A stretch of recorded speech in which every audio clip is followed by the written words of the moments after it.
Hey, everybody, and welcome to the Sober Truth podcast. And let me just say, I am really excited for today's guest. For one, a week ago, I had no idea that I would have an opportunity to sit down with him. And through the mighty workings of our Heavenly Father, he's made a way for me to meet this gentleman and hear his story. His name is Will Tant.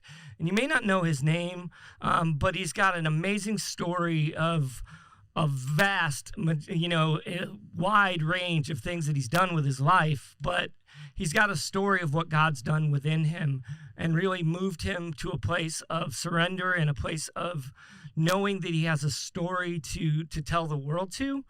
And I think you'll find this gentleman to be one of our most interesting guests because we won't even have time today to talk about all the different stuff that he's done. So anyway, here we are with Will Tant.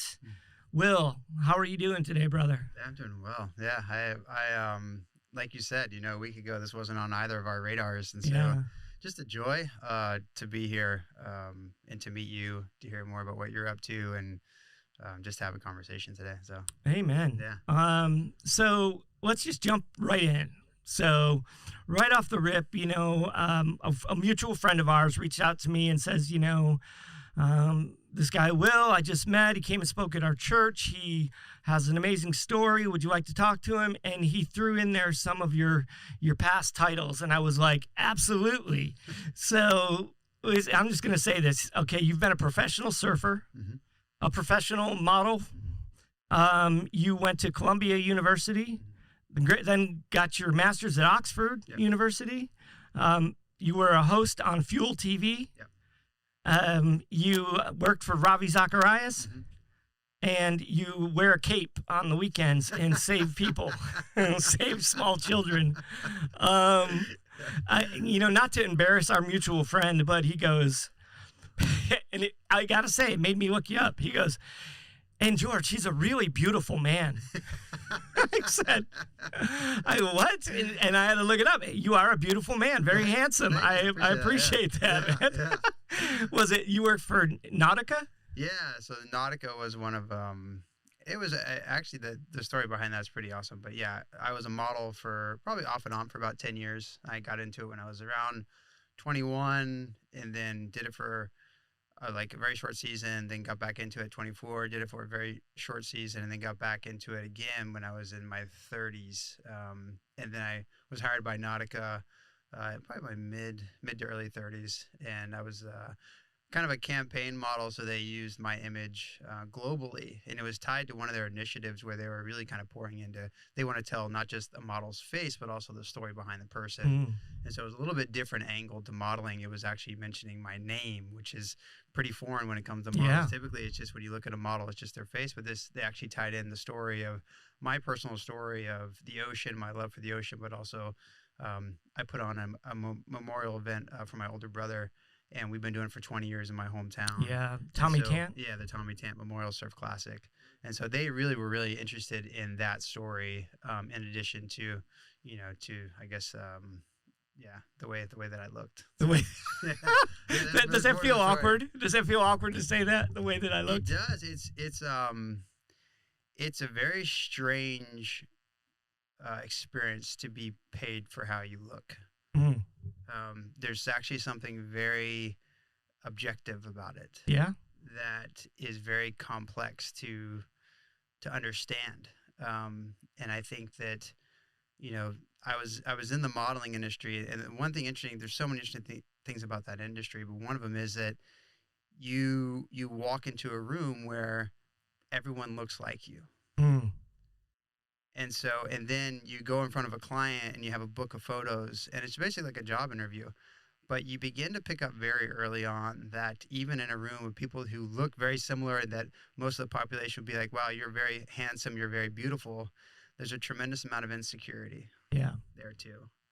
And so I think there's this sort of cultural idea that just because you're good looking, you're beautiful, that you don't have any problems, you don't have any issues. In fact, you're a model. And what is a model? A model is someone who's perfect. Yeah. But in fact, if you've been in the industry, you realize very quickly that there's a sort of if you remove the layer there's a incredibly complex issues of actually inferiority and Yeah. insecurity around people who kind of can be in that industry. And that's probably true for a lot of people in a lot of different industries, but it's one of those things that that is kind of unique to that particular industry. So Yeah, because it's such a opposite of what a person would think, which just makes it really interesting. There's rooms that I can walk into where everybody looks like me. yeah. It's usually county jail, prison, or AA, NA meetings, and usually those people are insecure as well. So Yeah. we both got that going for us. Yeah, well, I think human insecurity probably touches every soul. Yes, it absolutely does. Pro surfer.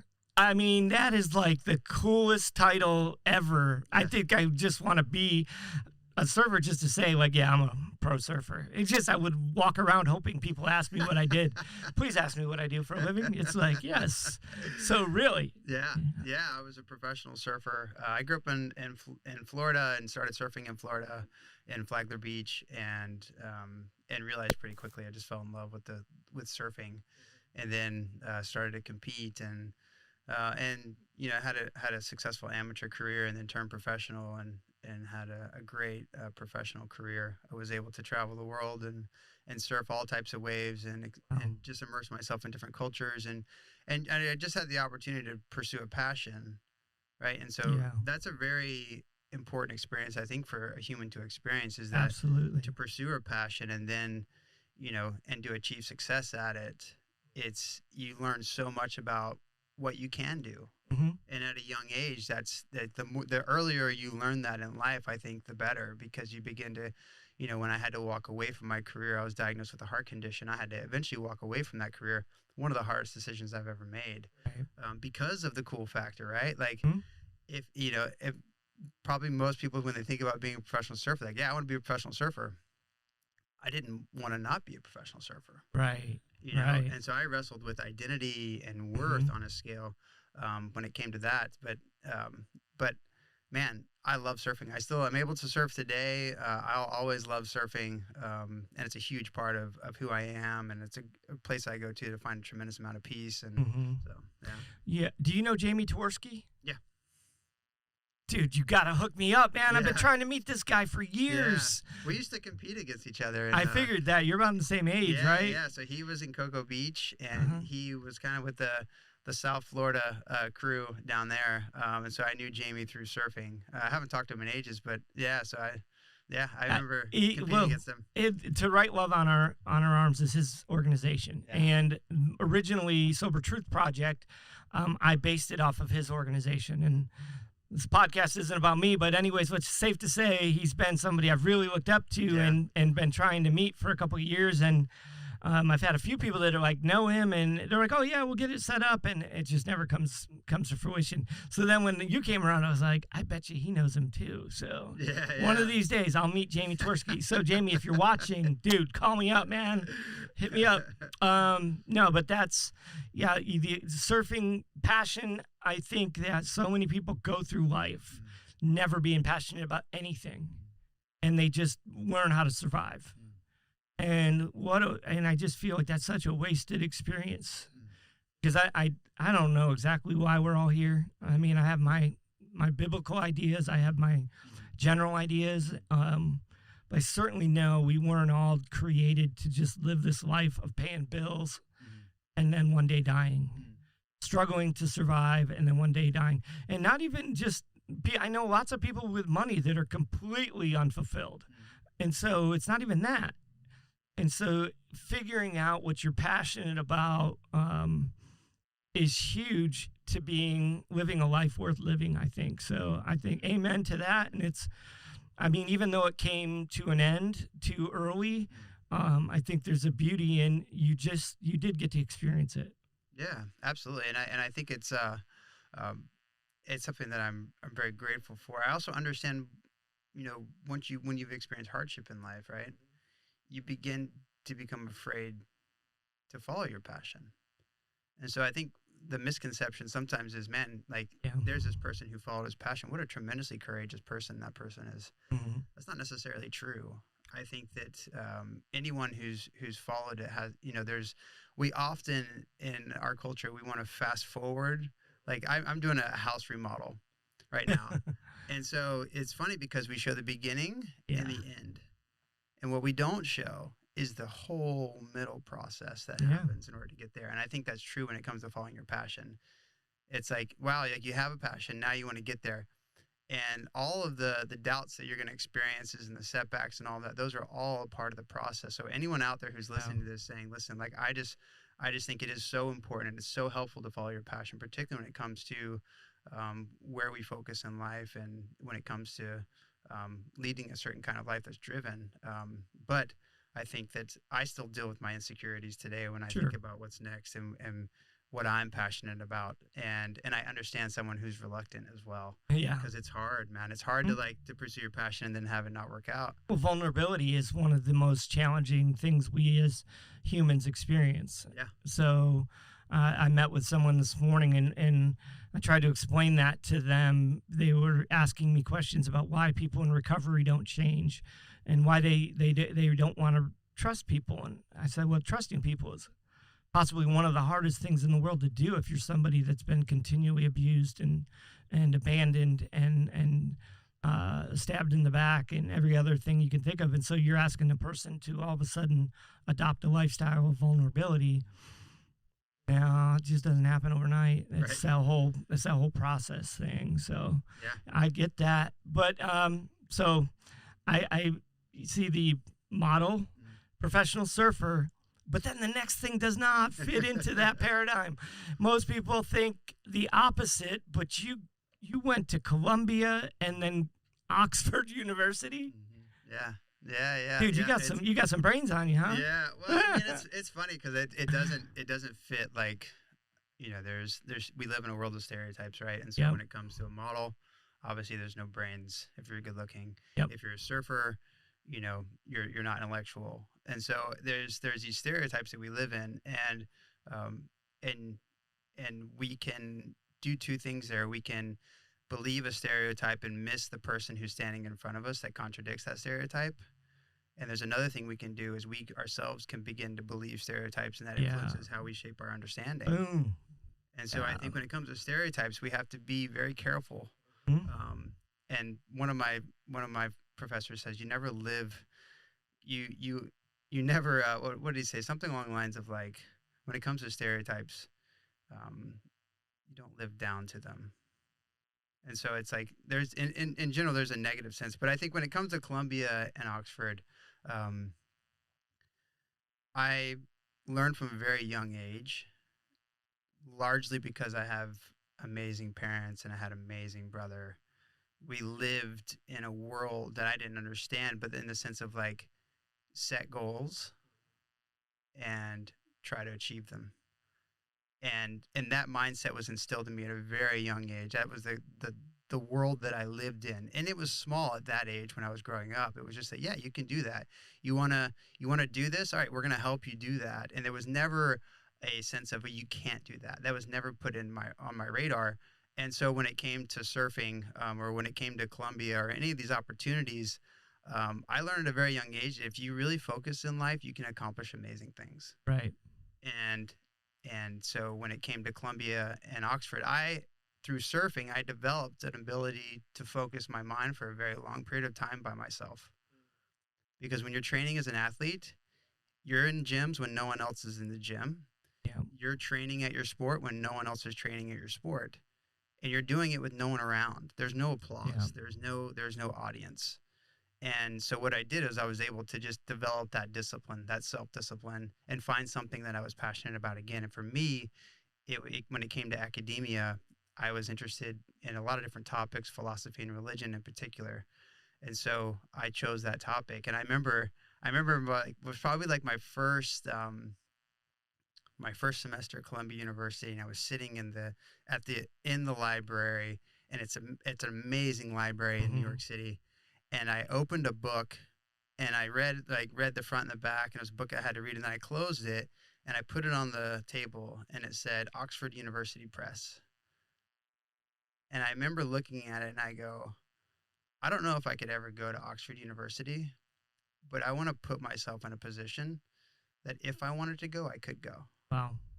And so what that meant to me is that I had to do really well at Yeah. Columbia. And the problem was I had never done that well in academia before then. Really? Yeah, it wasn't like I was, as a high school student, I was so distracted by the ocean Well, how did you get and into girls Columbia? and food. Like that was like my, like it was like Yeah, but you had to do pretty good. You got into I Columbia. had like a B average. Really? Yeah, yeah. Wow. But because of like Columbia has this very unique, like it's like basically for people who have taken an untraditional approach to life. Okay. And what they do is they say, listen, we want to bring people like you into the classroom and give you a traditional Ivy League institution experience. We're the only Ivy League institution that does this, and we found it incredibly beneficial for not only for you, but also for the people in the room, because you have life experience. And what a lot of university students don't have is life experience. Right.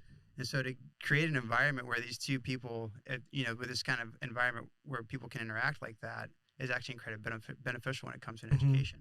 So, yeah. And I think, it's interesting. I think that is the direction that education is kind of going in moving forward, where people are beginning to see such a value in that, where it has not been the approach.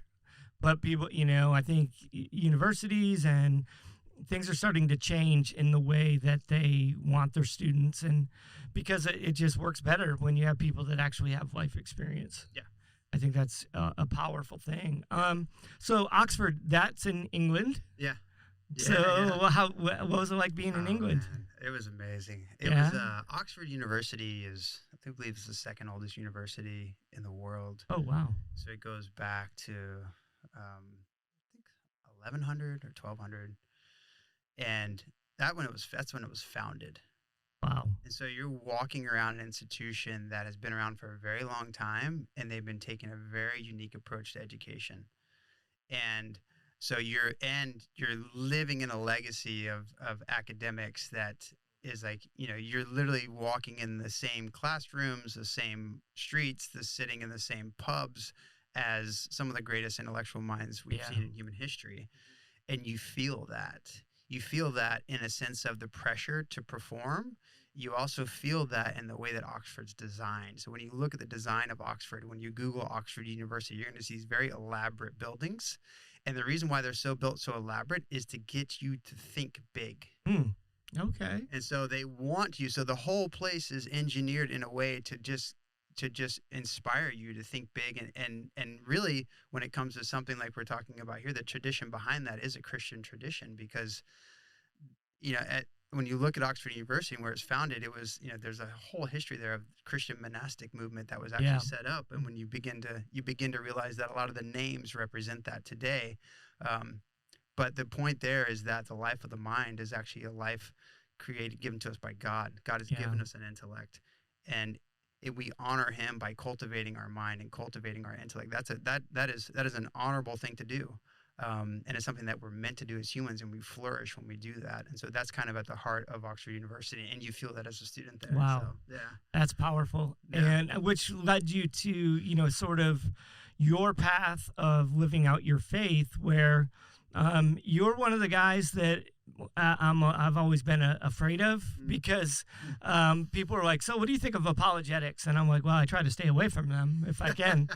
Don't hurt anybody. I don't have to apologize. But no, apologetics being like, that's for the really smart people. I just know Christ crucified and saved my sorry butt. And anyways, apologetics. Wow. Yeah. So you chose to go apologetics, and you chose to go with one of the best. You ended up. You worked for a few different places, which I think going to Oxford, going to these universities, how do you make a living with theology as your major? For one, that's a challenge. Yeah. So first challenge, like, yes, I graduated from these amazing places, but I can't do anything. But you went apologetics. Tell me a little bit about that journey, and then you land on, you ended up working with Ravi Zacharias in his ministry. Yeah. I went to Oxford University actually to study Christian ethics, and that was my primary focus there. And then I studied apologetics alongside that. at the Oxford Center for Christian Apologetics. And so I did both at the same time. And my interest in apologetics came from what you're talking about, from having an interaction with a higher power that demonstrated a tremendous amount of love Mm. in my life that transformed me. It literally transformed me in the way that I think about myself and the way I think about other people. And and and it accepted me in a way that I'd never found acceptance before in my life. And so that's the heart of why I went into apologetics, because when I went through this sort of time in my life, a very interesting spiritual journey, I began to realize that I had a lot of misunderstandings about Christianity. And so when we were talking about prejudices before, I had a lot of prejudgments about Christianity that I didn't see it as a viable option in my life. Right. And and then as I was sort of on the spiritual journey, I began to look into Christianity. And when I was at Columbia, I actually began to really study Christianity from an academic perspective. Hmm. And you wouldn't suspect a place like Columbia University is a great place to study Christianity. But I couldn't find that to be more opposite Really? of the fact. Yeah, absolutely. Because, I mean, I can go on a couple of different streams here, but just to say, there's an incredible amount of evidence to support the Christian worldview. Hmm. And I would just say, if there's someone out there who's saying, listen, I can't take that step, I would just challenge them on that, say, don't prejudge it yet. Begin to look into the information, begin to look in the historical credibility of a book that we probably have at some point had on our shelves and probably never read it. Right. That was my story growing up. Yeah. I never read it. I judged the book, but I never read it. Mm. And so I think, so when it came to apologetics, I began to realize that I had a lot of misunderstandings.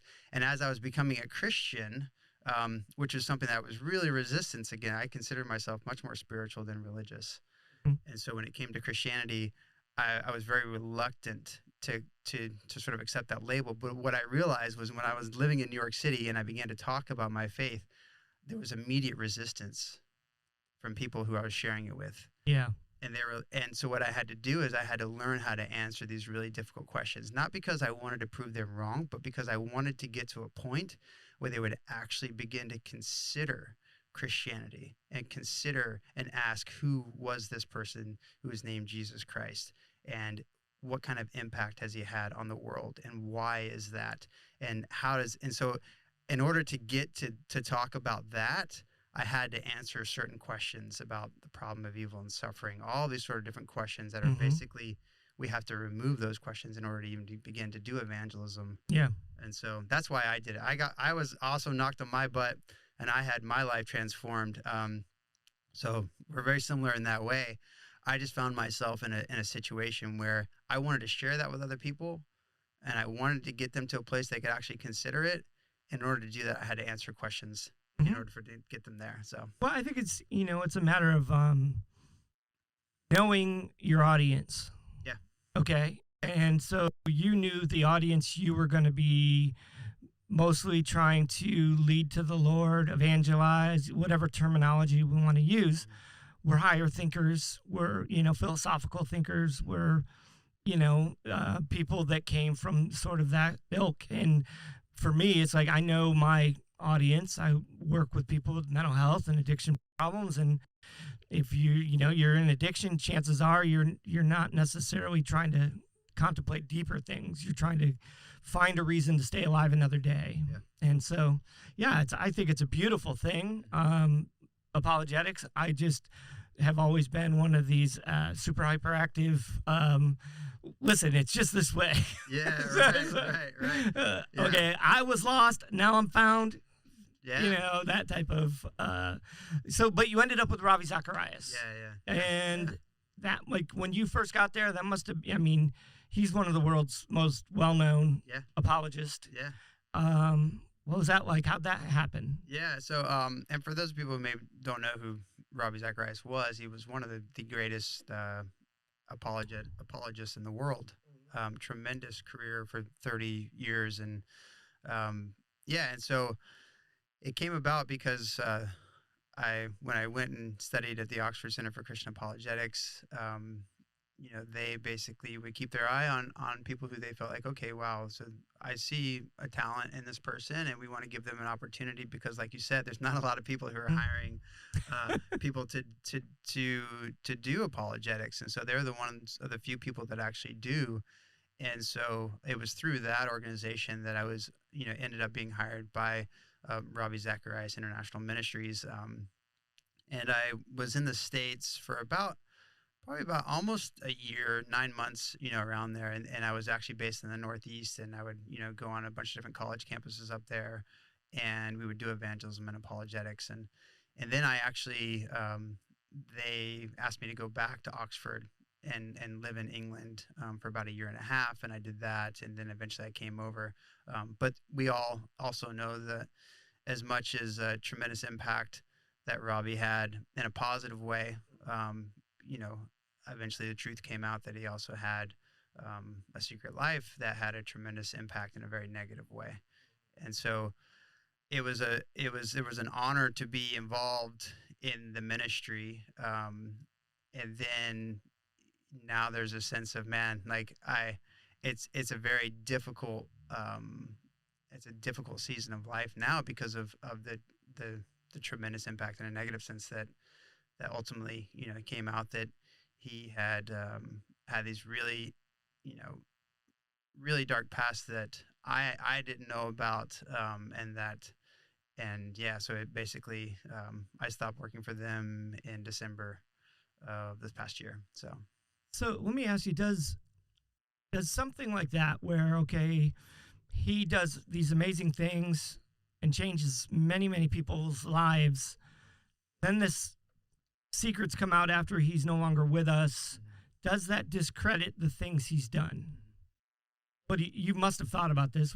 What's your answer on that? Yeah. Well, I think it's on the one hand, I just think it's important to point out that it's not necessarily true that there was one woman who came forward while he was alive, right? That brought allegations forward. And so that was before I was on the team. So it's not necessarily true that we found out about it after he died. And I think that as the sort of the onion began to get pulled back, there was actually other instances before. And so just so we have a clear understanding Sure. there, I think that the question that you're asking is it all, was there something good in what he said, and can we kind of hold to that still? Is that the question that you're Yeah, asking? basically, yeah. Yeah, I think there's this book that talks about having a genuine love for someone. And it says this about love. It says, let your love be genuine. It says, cling to what is good and hate what is evil. Cling to what is good and hate what is evil.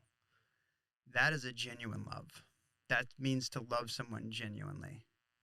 And so when we look and we apply that understanding of love to this particular instance, there are things that I want to cling to, as, the way that he was able to bring to bear the deep, profound truths that the Christian faith have and make it culturally relevant, and to lead people to a relationship with God who probably wouldn't have considered. I think that I cling to that. I cling to that in a sense of almost someone running away from me, and I'm clinging to it. I'm saying, Lord, I know this is good. I'm having to fight to hold that this is actually good, because you call me to condemn what is evil here. And so I think that on the one, I want to say yes to that, but with a lot of qualifiers in place, because Sure. I think that the damage and the pain and that have come from the part that God does call us to condemn is it's something that we rightly do as Christians. We're called to live and to be on the side of victims, Absolutely. and to Yeah. fight for Yeah. justice and all of that. And so I want to say yes, there are some amazing things, and I'm clinging to those things. I'm also condemning his behaviors and the way that that's impacted victims, and the way that it's impacted a lot of my friends who work for the Yes. organization. And yeah, so it's that's my answer to that one. I think, you know, I've spoke about this on this podcast multiple times, and I'm not sure if we have many regular followers yet, but if you are a regular follower, you've heard me talk about this, and um, more or less come to Ravi's defense in the sense that not defense of his actions or those that he's hurt, but he was just a human being. And the mistake that was made is people put him on a pedestal that he didn't deserve. No one deserves to be on a pedestal. We're all just people. And obviously, if he helped lead you to the Lord and you're questioning whether or not you actually know the Lord, I think that's an incorrect question. You know, I think there is something very real and true about anything that anyone says that leads you to a deeper relationship with the Father, to a deeper understanding of the Father. You can still recognize that value without, it's not like you're championing him as a person anymore. It's the principle that led you closer to the Father that matters. Yeah. And recognize, if anything, because I think he was the beginning of a lot of people's faiths being challenged, and I will throw mine in there, with what was to follow politically, what was to follow COVID-wise, where so many of us realized that the person we thought highly of did not actually think the way we thought, because they either were or were not for certain political parties. And the whole world changed in the last 2 years, where I thought my faith was just about the Father, was just about the kingdom of God and bringing the kingdom of God. And in professional Christian circles, a lot of them, it became about something else. And I think a lot of us have had to search our souls and our relationship with God to recognize what's true, what's not, what's based on the wrong things. I think Dietrich Bonhoeffer in Life Together says it best when he says that we have to be wary of powerful speakers, because powerful speakers will lead us to themselves. If a man has 1,000 followers and then that man falls away and those 1,000 followers fall away, then were they ever really followers of King Jesus? And he said this from where? Concentration camp, before he was to be killed by the Nazis. So I think there's something to be said for remembering that our relationship is with God. And men and women of influence can help us or aid us along the way in our journey, but it should never be about them. Yeah. And I think good apologetics. If I walk out of a room after giving a talk, and they want to learn more about me rather than learn more about Jesus, I've missed the mark. Yeah. And I think I'm talking about my modeling before. I've lived in a world where I've experienced just a semblance of fame and notoriety, and I think that that you're right. There's a huge responsibility that comes with that. And I think that, so just to say, like, I think as humans, we live in a world where we look to people to inspire us, and we want that. And I think there's something good about that, but there's also, when we as ultimately at the core of our worldview, an understanding of ourselves, it's not about us. It's not about what we've done in our lives, what we've accomplished. It's not about our ability to clean up our life. It's not about that. It's about the fact that someone else has done that for us, and that person is the focus of not just our lives when we're on stage, but it's the focus of our lives when no one's around. And that is the transformation. That is the spiritual journey that every single person is invited into through Christianity. And I think that what that does is it allows us to rest as humans because we were never meant to be worshiped. Only one person was, if that person was actually God, right? Hmm. And so I think that's as a sort of, when we look at different worldviews and when we think about ourselves and what Christianity has to offer when it comes to fame and where we lay our focus on a daily basis, um, it gives us a tremendous resource to say, not to begin to speak about our addictions, begin to speak about where we've fallen short, begin to speak about the parts of our stories that we're not particularly proud about, because those, we have permission to talk about those things because our acceptance with the one person, if he is actually God and if he actually did create us to be in relationship, and that's the relationship we're going to be in for the rest of our lives, that is the most important relationship and the most important opinion we have to be concerned about. And the fact that he accepts us here and now based on faith of who he is, it allows us to kind of have a transparency and to be honest, say, hey, I'm just a man. I'm just a man. And if you want to look in my closet, there's a lot of skeletons. And am I trying to live a life that reflects the Lord? And if you were to look into my life in a deep way, I hope you would see that. But at the same time, our eyes are fixed on someone else. And trying to put that forward, and say, it's easy to and I think we need that as human souls. Yeah, So, absolutely. yeah. And I believe that the world is crying out for that. Where in the past, I don't necessarily think it was as evident as it is now, but I think people are really crying out for authenticity in a deeper way than we ever have, for many reasons, most of which we just mentioned. But across the world, I think people are tired of the perfect life being the image of what we strive for, and they want something real. Let a little something personal out, but I became super into this Johnny Depp trial with Amber Heard. So every day I would tune into it and sort of watch because it was just this, freak show. But it was interesting how Johnny Depp ended up, like, all these followers came out to support him, and they were asking, why do you think that was? Because he just talked openly about his addiction and how, I struggled with opiates. I was addicted to Roxy's. I was addicted to this, that. I've struggled with, and he just went on. And I think people just loved seeing a famous person just be open and honest.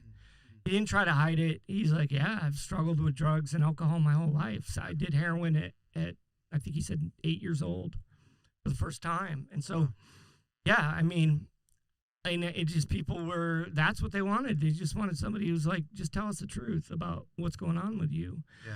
And I think we see that more and more with a lot of Christians that are coming out and saying how they struggle with their mental health. And I think that is, it's a beautiful thing. I love seeing not people struggle, but people be open and honest in a way that others find freedom from. Yeah. Which is part of your story. And let's transition into that. My viewers know me as somebody that's been through all sorts of abuse and addiction, and the topic, these topics are the point of this show. And your story is filled with both. Today we're going to sort of focus on the abuse part of it, and really, what has happened and how that has transformed your life and what you really hope to see come from this moving forward. So if you want to just share with us. Yeah. Well, I think just to dovetail off the statement about truth, and it's interesting, right? Because there's a book that was written, 2,000 or 3,000 years ago that says the truth will set you free. Amen. It doesn't say that freedom's going to set you free. It's the truth. And so I say that because even though from the outside looking in, you could say that I've accomplished a lot in my life and I've been very successful in certain things I put my mind to. And I think that's true. But I think that there was a truth behind all of that I didn't understand. And it was the need for me to be honest about myself and about things that have happened in my past. And and so, you know, when I was getting into athletics, my first coach and his wife ended up sexually abusing me for 2 years. And I was a part of an amateur team, and they did, as far as I understand, something very similar to a lot of younger men on that team. And I never talked about that. It took me almost 16 years to speak that truth. And the only reason why I could speak that truth was because I've been set free from this desire to prove that my life had worth and meaning in what I could accomplish in my life. That's where I sought to save myself from the sort of the wound that I had experienced at that age. And so, sexual abuse has had, it's a very, I spent most of my life not understanding how sexual abuse impacted me, but it took, and I say this, my aim is for me to be able to have a conversation about sexual abuse, to talk about the ramifications it's had in my life, but more importantly is to talk about the healing and the hope that I've found in the most unexpected place I could have imagined to find it, and that was in becoming a Christian. I did not expect to find healing and hope and freedom in having faith in a person who I never met but made all these profound claims. And if they were actually true, then I had to actually consider what that meant. Right. And so it was in that moment that I was actually, when I became a Christian, I was on my hands and knees, tears, ugly, not a model moment by any stretch of the imagination. Right. But it was one of the most profound moments in my life because it was the first time I felt a deep sense of acceptance. Yes. And it was from that I began to actually be honest about my past and to begin to say, you know what, this happened to me at a really young age. I actually haven't thought much about it, but for some reason, I feel like I have permission to speak that out into the world and into my close friends at the time and get counseling about it and understand it more. And that came on the other side of, taking a step of faith and becoming a Christian. And so it was the truth. It was the truth in so many ways that brought me freedom. And I want to see that truth, that particular truth, and see more people kind of understand. Like, Christianity is probably one of the last places you think you would find healing and hope when it comes to life in general, because we've written it off in a lot of ways. Yeah. And we can look at a lot of Christian leaders and see their moral failure and say, that's another even big barrier. I'm not even going to consider the validity of this. But there's a difference between the ideology of something and how that ideology has been used. Yeah, absolutely. There's a tremendous difference there. And so when I began to sort of understand the truth, and then I began to have conversations about being sexually abused at a young age, and I began to experience a tremendous amount of healing in my life. It took a year of counseling every single week, in my life, but I finally got to a place where I began to experience healing in a way that I had not experienced in my entire life. And I often thought, if I achieved this amount of success, it could bring healing in this area, and it actually never could. How old were you when you became a Christian? I became it's the moment you're talking about here. That moment when I was probably about 30, early 30s. Okay. And I feel like I've had a couple moments where I've taken but the real catalyst for me was actually when I was, long story short, I had to give something up. And it was something, I had to give something up that I really loved. Must lose your life in order to find it. Yeah. And it really was that, though. I literally had a heart condition. So I actually my life was on the line. And it was in that moment that I actually, that was sort of the spiritual crux of my journey. And it was in that moment when I found a power that was fighting for me and understood me in a way that no one understood me in this world, and was fighting for me to live. Was fighting for me to live, not because I was successful at being an athlete or a model or academics. It was fighting for me to live, not because my life found worth in all those things. It's because my life has always had worth. Amen. Amen. And so that was the crux for me, is that here was this feeling that, no, your life has always had worth. You've always been accepted. You've always been loved. And what that did is it gave me permission to say, you know what, like, I want to talk about these areas in my life that I've never had the courage to talk about. And I feel like I have enough security to actually begin to have those conversations with myself Sure. and with other people.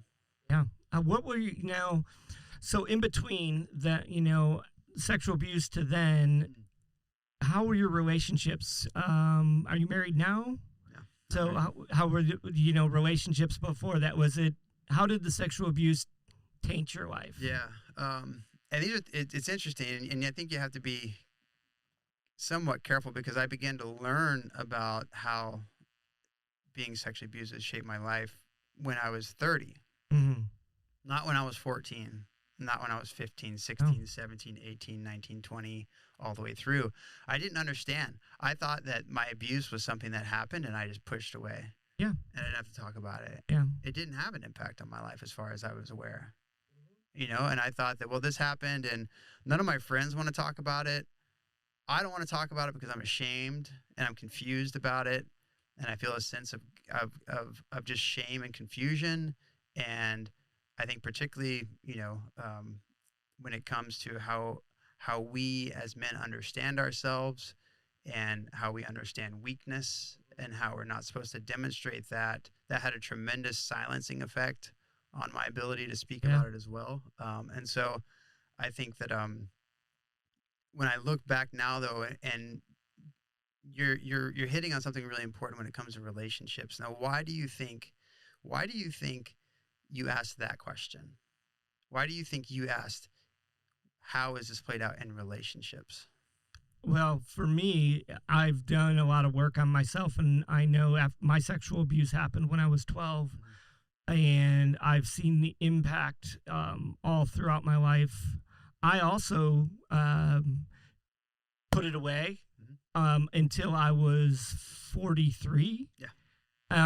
And what had happened was I had been introduced to the woman that would later become my wife, but I had wonderful people in my life telling me, she's the one, you guys are meant to be together. It's a God thing. And we dated for months, and then I just felt like something was wrong, and I ended the relationship. And it wasn't until then that I was sitting down leading someone else through 12 steps. And he was telling me about his sexual, abuse experience. And I'm like explaining to him why it was sexual abuse. And then it was like the Lord just stopped time and said, what about you? And that was like this moment of like, what?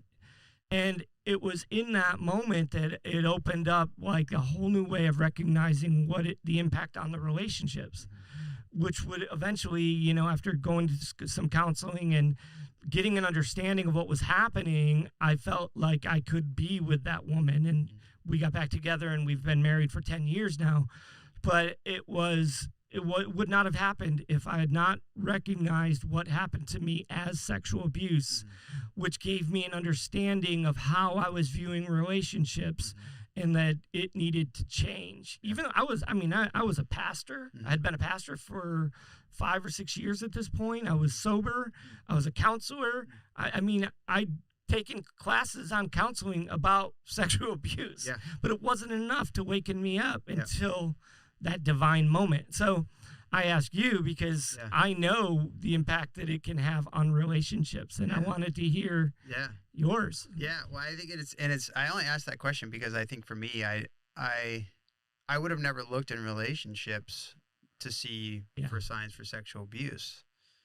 It's like you can look at a lot of different areas of your life for how this has had ramifications and consequences and played out, but it never dawned on me to look at relationships and look into that area. And I think that when it comes to how we understand ourselves as humans, there's a lot of different philosophies out there. A pretty common one is one that actually man is meant to live alone, right? To live a life of isolation, reflect on nature, and that sort of thing. We see that put forward in someone like Thoreau. there's also a very different, in contrast to that, there's also a very different understanding of humans.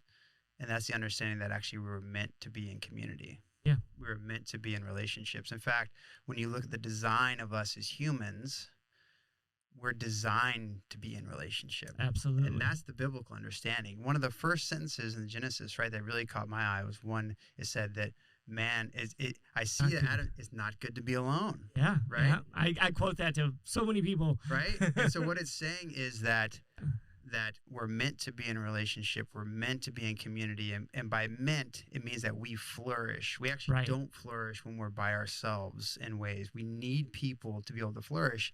And the problem with sexual abuse, right, is it's sexual in nature, meaning that the wound was created in relationships. It was in intimacy that wound was manifested itself. Yeah. And so it's in relationship that this wound begins to play out. Yeah. And so when I look back on my life, I'm single. I'm not single. I'm a newly engaged man. All right. I'm 45 years old. And so the impact that it's had on my life was one that I actually was not emotionally available when it came to being in relationships for most of my life. I would just shut down in that area because it was tied to things that I didn't want to think about. It was tied to memories that I didn't want to have to reflect on. It was tied to parts of my stories that I thought I didn't want to think about, I didn't want to talk about. So that silenced me in a way. And so I never connected those two as being something that was tied to being sexually abused as a kid. But as I began to learn about sexual abuse, that's when I began to learn, so this is why, this helps explain why I have a really hard time being emotionally available, emotionally connect. I can connect physically with someone, but I couldn't connect emotionally with someone. Right. And so it was really helpful for me to understand that actually this is a wound. It's not how this is meant to be. Right. You're supposed to not only physically connect, but emotionally connect with someone in this area. And so it's been a long process of learning about, okay, this is a consequence of someone who's hurt me in this area of my life, but I'm also meant for this relationship. This is a good thing. It's part of the design of how I'm designed to be in relationship. And so I've had to learn, how to build trust again when it comes to this particular area of life. And I think on the flip side of that, outside of relationship, I think even when I look at my drive as an athlete or my drive in academics or anything I put my mind to, I'm an incredibly driven person. And I mean that, and I find it a very easy thing for me to focus my mind and isolate myself. Yeah. But you think about that, I started that when I was at a very young age, when I was pursuing professional athletics. And I say that because it was a very safe space for me to be able to say, I can go and do this alone, and I can put my mind to it, and it's somewhat of an escape from what's happened. And so while I've been able to achieve a lot in my life, there's also even the things that I've achieved have been somewhat motivated as a protectionism. Yeah. To be able to protect myself and to create a world where I'm not susceptible to this kind of thing again. Absolutely. Know your numbing is so important. It's like, what is it that we utilize to numb ourselves? And when I look at, I have this phrase of recovery is for everyone. And part of that is based on so many people have wounds that they're running from, and they've learned how to numb themselves in ways that are socially acceptable. Yet it's no different than the person who's doing heroin or alcohol. It's just socially acceptable. They can be workaholics. Which then leads them to avoid their children and deprive them of the love and affection that they need. But hey, it's socially acceptable to want to be a success. Mm-hmm. It's socially acceptable to want to be a professional athlete. It's like certain things still come birthed out of that wicked place. Mm-hmm. And one of the things that the enemy, is so unbelievable that he's been doing for 2,000 years is just the whole idea of planting seeds and then stepping away and letting it just do its own thing. Sexual abuse was a finite moment in time that happened that was demonic and evil, but it itself didn't, no longer needed a demonic presence to carry out demonic things in our lives going forward. It's like in that moment, was it something that was absolutely like not from God and demonic? Yeah, most likely, right? But it led to all these other things. It's like the gift that keeps giving. It just alters and changes a person in so many ways. Where what you said about connection, I have this thing where the opposite of addiction is connection. Okay. So when we understand that trauma of some sort leads to a loss of connection or the loss of ability to connect with others, sexual abuse, trauma, we can begin to understand how that can lead to patterns that lead us to isolation, that lead us to a brokenness with our fellow man, and we find our connection in professional surfing, in modeling, in school, in whatever. And that's so many people, but not realizing that some of us chose drugs, alcohol, sex, but that was just our thing to connect. That was the thing that we were meant to have, connection. We just chose something broken to connect with. And for me, like, to help people understand, like, this is, playing out in lives that we don't even realize. And we can't see these signs. And so many people that have been, sexually abused or been through trauma as children, they live a life of, sometimes I've some men that I work with that are sober, but they're still living in these patterns of just, they're not free.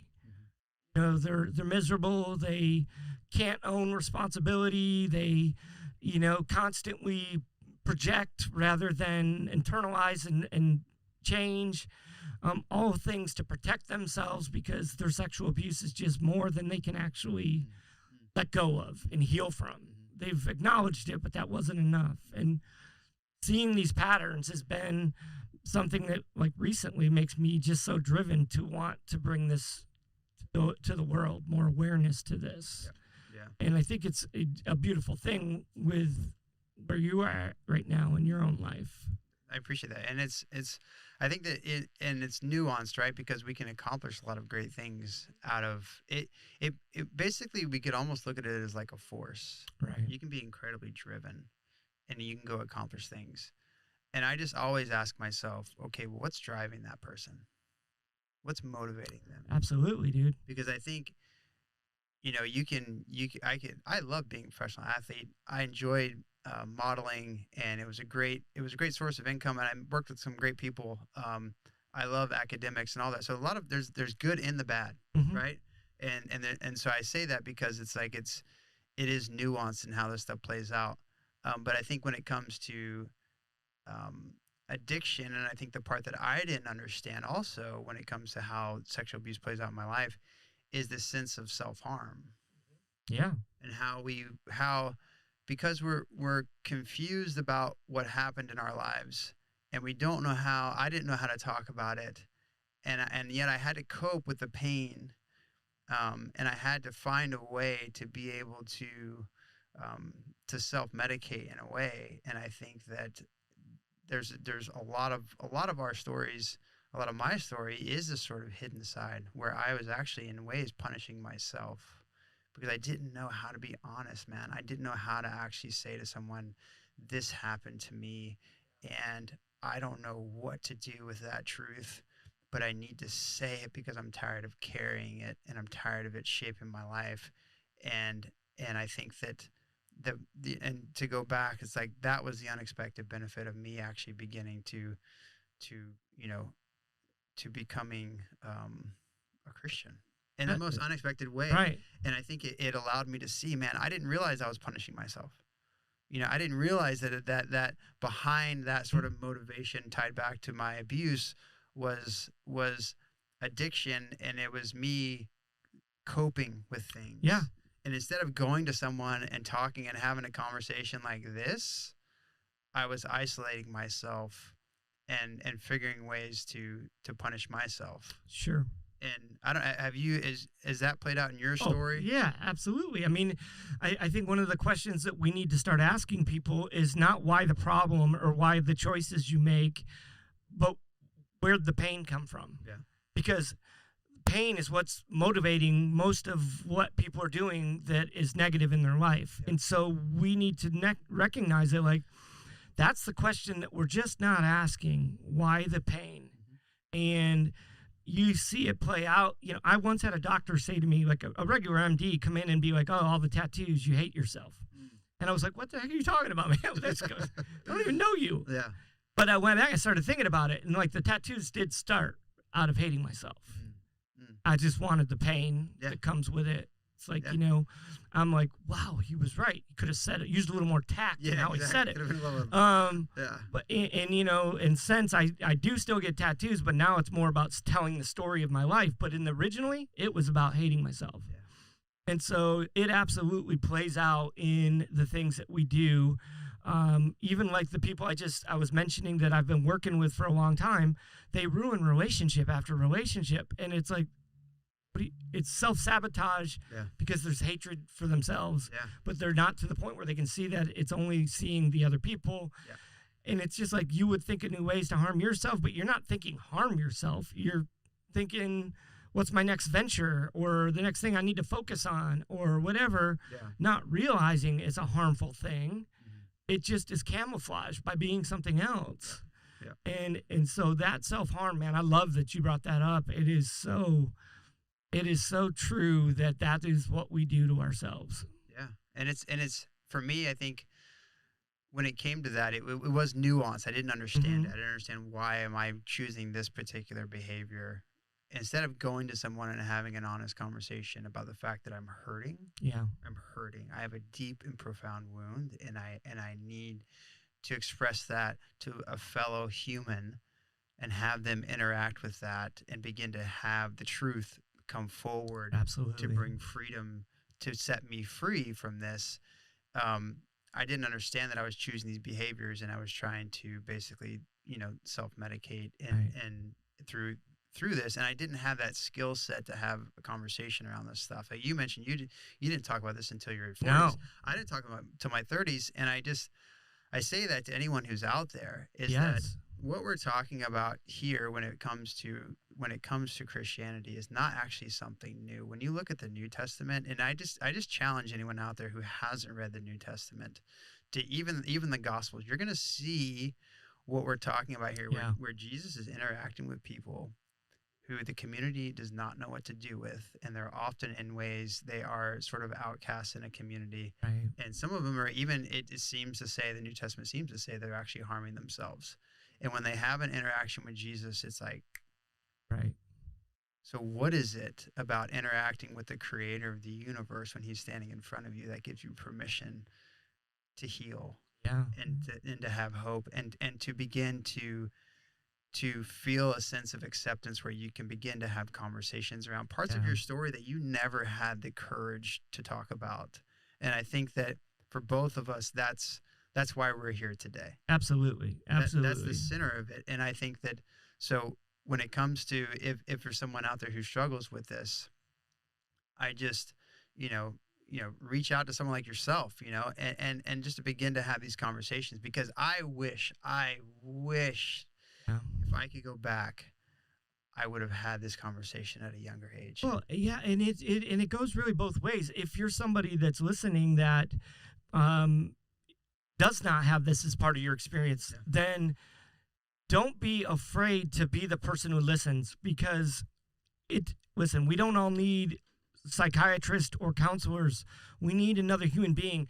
I shared with somebody today, I'm like, what do you think the power of confession is? We've made it into this sin issue where you did something wrong, you need to confess it and tell somebody so they can make you feel really horrible about it. First off, Jesus already died on the cross for all our sins 2,000 years ago. So there is nothing that we need to be forgiven for. The confession is the act of letting go of what has held us in bondage.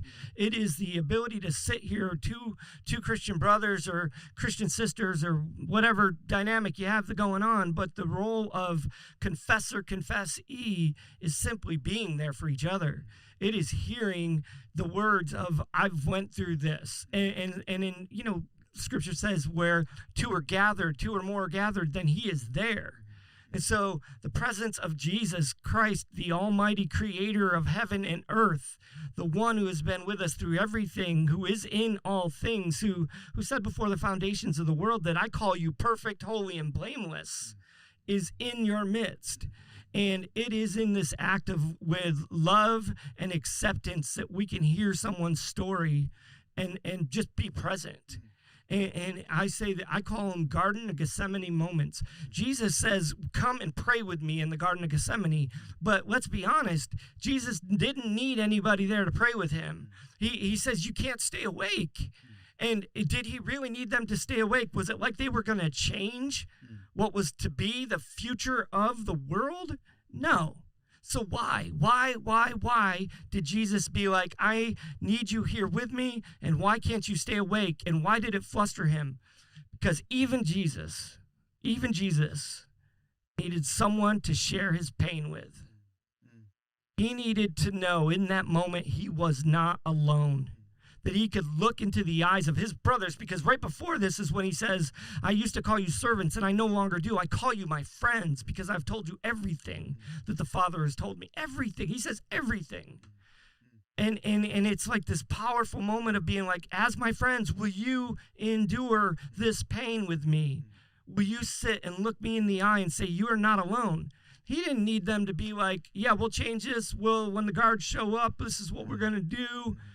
No, stay awake. Let me know I'm not alone. Because interestingly enough, Eli, Eli, Sabatini, when he says, Father, Father, why have you forsaken me? He knew he was going to be alone in that moment, and he didn't need to be. There was those around him that could be with him. And so we have to I look at that scripture and I say, all we have to do is just be present and say, I'm so sorry you went through that. And I can't change that. But I'll be here with you through whatever we need to do to get better. And that's it. You don't need answers. In fact, please don't give any answers. Don't search. That's an American thing where we feel like, silence is bad and we have to have an answer for something. And don't do that. You don't have one. We don't, you mentioned earlier about in apologetics answering the question of suffering and evil in the world. It's like, that's complicated. All I know is I can tell somebody is like, yeah, you've went through some evil stuff and I can't change it. I don't even have an answer for it. But, I'm here now and we know the Father is with us. And so we can heal now and we can walk through this together. And I just think there's so much power in helping people understand that the majority of the healing stories that I've been through personally have not been with counselors, have not been with psychiatrists. They've been with just broken people sharing in life's brokenness together. Because at the end of it, we need connection. We need to know we're not alone. And we need to know our pain matters. It matters. It's like, it happened. Yeah. I'm not going to deny your pain. But what we can do is acknowledge it and let it go. And if you want me to help you with that, we can do that together. Yeah. Yeah, I think that when it comes to letting go of it, right? When it comes to healing, there's a word that I think has been dropped when it comes to the topic of sexual abuse. And correct me if I'm wrong, if you think I'm wrong in this, but because of something like the Me Too movement, because we've seen this sort of layer peel back, and we realize the pervasiveness of this issue in our culture, and we realize the issue of it in the churches, right? You know, or even church leaders, and so it's not like it's something that pervades all circles right now, and Yeah. we're realizing the Look at ramifications the of it. Southern Baptist. Right, exactly. And so, but I think that I'm curious about. I have a heart for the victims in this case, and so when even going back to what we talked about earlier, that's my heart in this, and I say that because there's a part of the healing process, and there's a language that we use when we talk about it, and you talk about how important it is to confess one another. Where is the concept that we often want to? There's this verse written that says, "Is it to do justice, to love mercy, Micah 3:30. yeah, and walk humbly with your God?" We've gotten the do justice part. Yep. Well, Yeah. Bam. Yeah. what about the other two? Right. That's powerful. And I say that because I have found a tremendous resource that's helped me come to terms with the bitterness and anger that I felt to the couple that did this to me. And it came through the word forgiveness. Yeah. And I say that because when we're talking about these issues, we often think, well, forgiveness means, oh, well, forgive and forget. No. I don't know. And so that's not what we're talking about. Mm-mm. What we're talking about here, yes, you are to do justice in these cases. It is a loving thing to hold someone accountable for what they've done to you. That is an act of love. Yes. And so, but I think when it comes to people who victims of sexual abuse, there is a part that falls on our side, and that is to get us to a place to do the really, really, really hard work. The part that we want to fast forward through in our culture, the either the meeting the one-on-one and having someone walk through these areas of life with you, or meeting with a counselor and get to the point to where we realize that yes, something harmful has been done to me, and because of that I've actually harmed others. Absolutely. Yeah. I've harmed others. And so when it comes to the relationship part, I spent the majority of my life not being able to be emotionally available to women that I particularly dated in my life. I've caused a lot of harm in people's lives because of that. And in the long list of all my other sins, that's a part of this of the damage that I've caused. And the amazing thing about the Christian worldview is when it comes to justice, is that every single act will have its day in court, and the judge that will judge it is the one judge that has the access to all the truth. Right. And what that means is that when it comes to a victim, is that for me, when I was sexually abused at 14, 15, 16, I pursued justice in this case.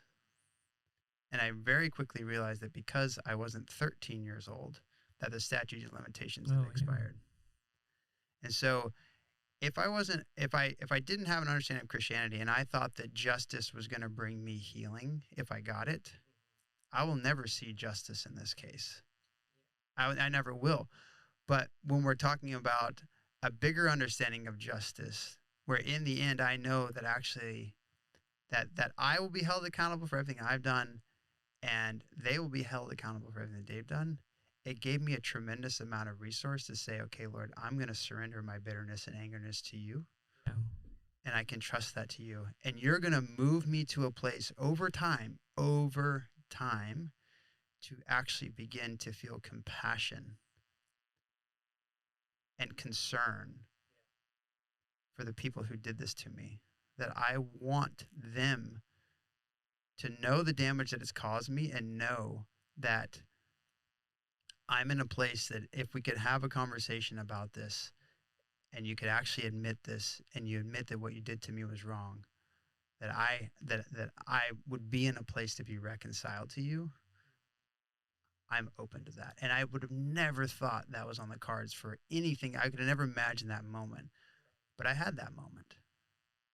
And it was a huge step in my healing process. And it's not right to do for every victim. All the different But for me, it was. And I just say that because when it comes to this topic of sexual abuse, when it comes to having a heart for victims, which I think the God of the Bible does have, I think is also a step there. And that is the step of forgiveness. Yeah. I think as you opened up a can of worms with this one. So let me think of the nicest way to say this. Churches have hid behind that word to allow evil, vile behavior to persist. That is a word that is triggering to so many sexual abuse survivors that I work with. I personally didn't have to go through that because mine happened at a place and the person is no longer even alive and so on and so forth. But man, that word is dangerous because churches leaders get accused of sexually abusing people and they're like, well, you got to forgive them and why ruin their reputation? And that's not what we're talking about. And that is not what we're talking about. In case anybody's wondering, absolutely not. Yeah. No. That's not what we're talking about. And that's not a Christian understanding of forgiveness either. And I think that it is a triggering word and you're right. But just because it's been misused doesn't mean we don't take it back. Well, not just that, because it's like the healing that I've experienced in life, to be able to get to a place to have a conversation like this was a long journey where in the front end, man, like this is a personal story where I had a recurring dream as I was going through counseling. And it was this dream where I was able to punish the persons who did this to me. And in that dream, I would beat them physically with my fists. But I would always stop. And I would stop at the moment that I knew if I struck them again, it would actually kill them. And it took me a long time to figure out what was going on in this dream. Why am I continuing to dream about this? And it was because I think my soul was beginning to realize even if I was able to have justice in this case, even if I was able to hold them accountable, it would never even begin to undo the damage and the pain that it's caused in my life. Yeah. And so it brought me to a place to realize that justice will never be enough. Yeah, there is no justice that can heal you. There is a justice that we cry out for and that we want to heal us, but it doesn't heal you. And there is a process of going through all of the necessary steps in order to even get to where you got to that point. And let me just go backwards a bit where we said we need to be there for each other to hear each other's story. That doesn't mean that after you've heard each other and you get to a healthy place, that person doesn't go to a professional. Yeah. And go, but it just means you can walk with them through that process. Yeah. It's not a one-time thing. It just means people shouldn't have to go through this alone. So there is I went through a whole year-long process with a counselor. I still have issues that I see counselors for. So all I'm saying is we need to be there to hear each other in our moments of pain, to recognize our pain, to be in community, to be united with each other. But there is this process of healing that needs to happen that may or may not ever see the type of justice that you feel is necessary in the beginning of this journey. Yeah. But hopefully through this journey, you get to a place where the Lord will show you a type of justice that will give you the healing that you need, that will get you to this point. But it will always be around a forgiveness of sorts, that true forgiveness, not kind people hide behind, but the real forgiveness from the Father. And at some point, there's a forgiveness for yourself that'll be necessary. I've done a lot of inner healing work, and Leanne Payne, who has this ministry of pastoral care, I've really huge fan. She's no longer with us, but her organization is still. But it's like, there's three big foundations to wholeness in Christ, and it's, self-hatred, forgiving others, and forgiving ourselves. And it is so true that we can forgive others often before we can forgive ourselves, or vice versa. But both are necessary to ever be whole with Christ, and we don't often see that. Yeah, and it's there's an element of self-care in this too that I think is Sure. really important for victims to understand, is that it's not a selfish thing to care for yourself. And so when it comes to the work that falls on the side of a victim to begin to look out for their own character and make sure that their character is not being twisted by the anger and bitterness that they feel towards the perpetrator, it falls on our side to do the hard work to get to a place to be able to make sure that that anger and bitterness is being directed in a way that's actually beneficial. Yeah. Yeah. Because it's a tremendous force. And so I think that, and again, forgiveness doesn't cancel justice. Right. Forgiveness and justice walk right alongside each other. So like I said, it is a loving thing to hold someone accountable for what they've done to you. That is a loving thing to do. But it does fall on the side of a victim to say, listen, if I actually don't figure out a way to guide this anger and bitterness that I feel inside of me, that even Yeah. if I was able to hold the person accountable and punish them, the punishment would never take away the pain and the anger that I feel towards Yeah. them. That we have to figure out a way to guide that. And that's where I think the right understanding of Christian forgiveness and justice is really important. And I feel like it's part of the narrative that we've forgotten. And going back to being concerned about victims, I just want people to to to begin to reconsider that part and see the importance of it. And again, it doesn't cancel justice. Right. We're supposed to hold people accountable. We're not talking about forgive and forget. We're not talking about we're burying this in the past and we're letting the person off the hook. No. That's not what we're talking about here. Not at all. That's not it. And so, but it's a huge resource when it comes to healing. Yeah. Huge resource, tremendous. And it's one of the resources that I've seen, and I'm concerned that it's no longer a part of the conversations because it is triggering for so many of us. Yeah. And I understand that, man. I understand that. But I think that when it comes to the healing that needs to happen, I think it's a concept that we need to revisit and have sober understanding of what we're actually talking about when we say that word. Absolutely. Man, I think there is, you and I could sit here and talk about this for days. But it is so, man, it is just so important to bring awareness around this topic because there are so many facets to it, from understanding what is even sexual abuse to understanding how to express this to others, to how to receive it from others, how to, walk through the healing process, to forgive, to find that justice. What does all this look like? And I just feel like you and I can have multiple conversations about this, and I hope that we do. Yeah.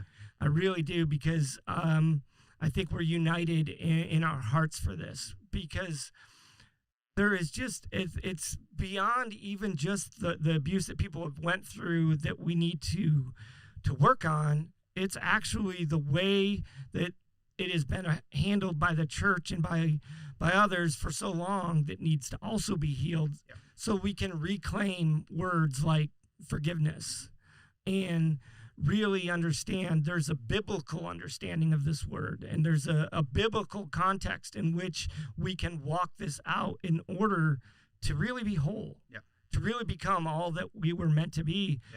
Let's kind of, what's closing thoughts on what do you want someone to take from this conversation before our next one? What do you think?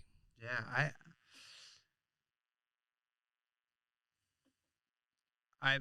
I want someone to be able to take away that there is hope and there is healing for someone who has experienced something like this, and that I found it in being in a personal relationship with the being who created this entire universe. And I think that as much baggage that might be around the term Christian and Christianity in our culture that we live in today, I hope that they would reconsider it. Yeah. And that they would actually reconsider what it might mean to be in a relationship with a being that fully knows you, fully knows everything that's ever happened to you and fully loves you. Amen.